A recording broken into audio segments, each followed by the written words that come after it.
Beneath the quiet hills of Utah lies a labyrinth of stone, ancient, narrow, and merciless. For decades, the Nutty Putty Cave lured explorers into its twisting passages, promising adventure, and sometimes demanding a terrible price. In November 2009, a young husband and father named John Edward Jones entered those depths for what should have been a night of harmless exploration. Instead, it became a fight for his life, a rescue effort unlike anything the state had ever seen, unfolding in darkness, desperation, and a race against time. Tonight, we follow every harrowing moment of the man who would spend his final hours upside down, trapped beneath the earth, in one of the most haunting true stories of our time.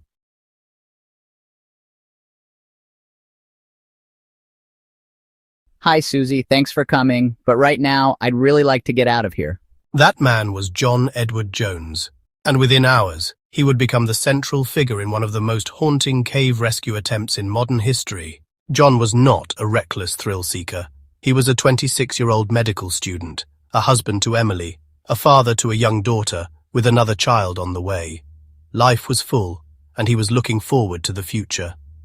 When he returned to his home state of Utah for Thanksgiving 2009, it wasn't just to see family.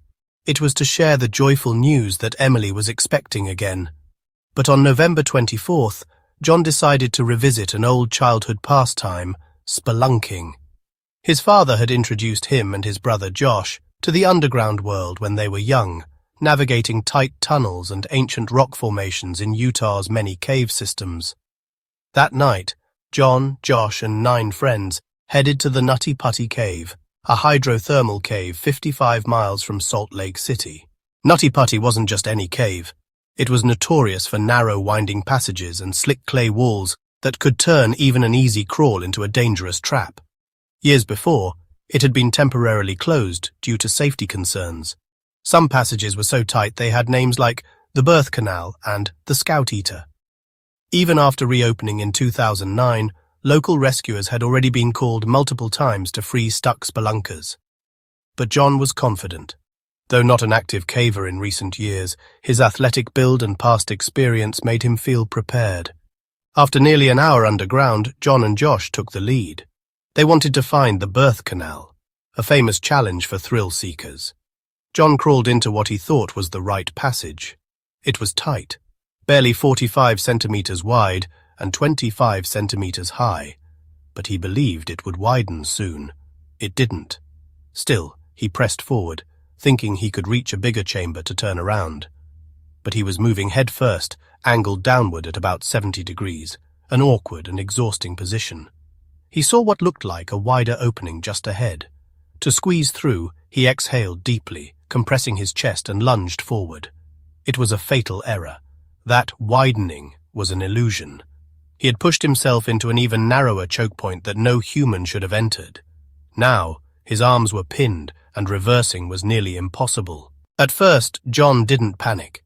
He was a trained medic. He understood his body and thought logically about how to shift and wriggle free. But when Josh found him wedged tightly and was unable to help, reality began to set in. The clay-coated walls were slick. There was nothing to grip. Every movement only wedged him further down. When Josh's pulling caused John to slip deeper, his chest was now pressed so firmly against the rock that breathing became more labored. Josh scrambled back to get help. Around midnight, the first rescuer, Susie Motola, reached him. She could only see his sneakers protruding from the stone throat of the passage. She called out, and John answered in a voice that was still calm, still trying to joke. But beneath the humor, rescuers could hear a growing strain. For the next few hours, rescuers tried every possible method, pulling by hand, adjusting his position, widening the space with hand tools. But the passage was too tight for power tools, and only one rescuer could work near him at a time. Being upside down for long periods is extremely dangerous. The human body is not built to withstand it. In this position, blood pools in the head, increasing pressure inside the skull.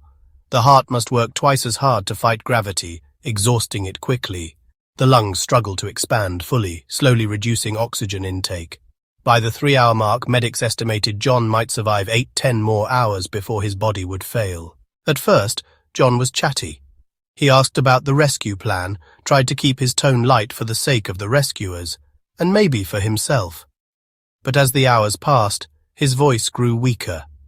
Rescuers heard pauses between his words, his breathing slower, heavier. He admitted he was feeling lousy and mentioned the pain in his legs, a deep, throbbing agony caused by blood pooling and muscle compression.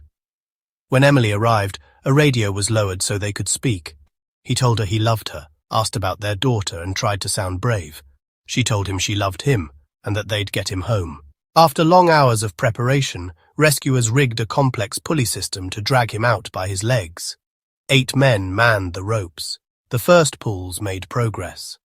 The rescuer at the front could now see John's face, pale and sweaty, but alive. How you doing, John? Lousy. I can't believe I'm upside down and my own legs are killing me.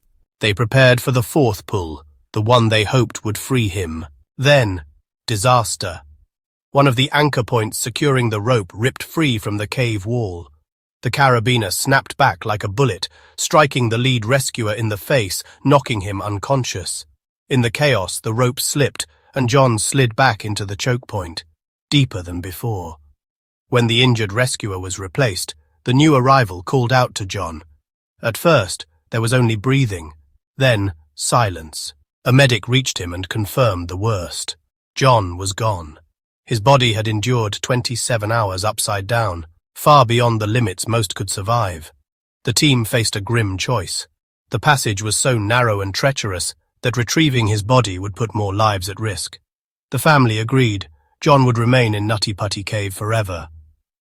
The Nutty Putty Cave was sealed forever, with John's body still within, a permanent tomb beneath the Utah desert. For rescuers, it was a haunting memory they would carry for the rest of their lives. For his family, it was a wound that would never fully heal. John Edward Jones's story reminds us of the thin line between adventure and tragedy, and of the merciless truth that sometimes nature will not give back what it takes. This was the night the cave claimed its last explorer, and the darkness kept him.